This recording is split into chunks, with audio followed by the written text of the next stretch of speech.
The Toronto Maple Leafs didn't just lose a tough overtime game to the Detroit Red Wings on Sunday night. They left the ice with even more damage done to an already battered roster.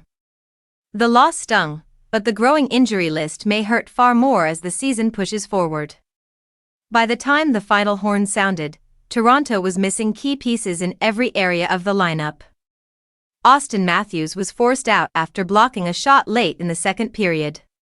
Dakota Joshua also went down and later was revealed to be dealing with a kidney injury serious enough that he had to remain in Detroit. Both players were unavailable when the Leafs returned home to face the New Jersey Devils, leaving the team severely short-handed. The problems didn't stop there. Tanev, who had just worked his way back from a lengthy stay on long-term injured reserve, suffered another setback. The veteran defenseman is once again sidelined with a lower body injury, marking yet another interruption in a season that has never allowed him to find rhythm.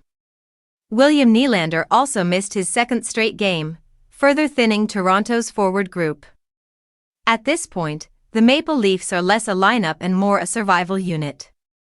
NHL insider Johnston shed more light on the situation, starting with concern for Joshua. Any injury involving internal organs raises red flags, and the fact that Joshua couldn't travel with the team underscores the seriousness. The focus there is understandably on his health before any hockey-related timeline even becomes relevant. From a pure hockey standpoint, though, Johnston made it clear that the Tanev injury could be the most damaging. Tanev has been one of Toronto's most important defensemen when healthy, but availability has been a constant issue.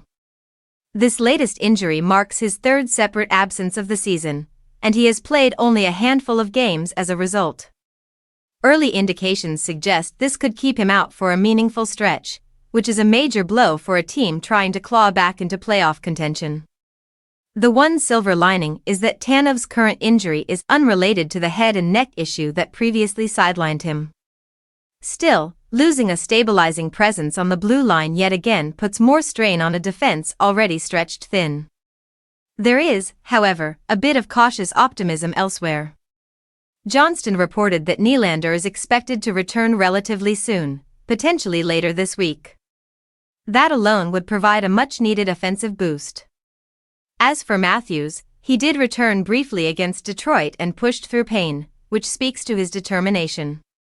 Even so, he was ultimately unable to suit up against New Jersey and remains a game-to-game decision. Right now, the Leafs are fighting more than just opponents. They're fighting attrition, uncertainty, and time. How they weather this stretch could define whether their season stays alive or slips further out of reach.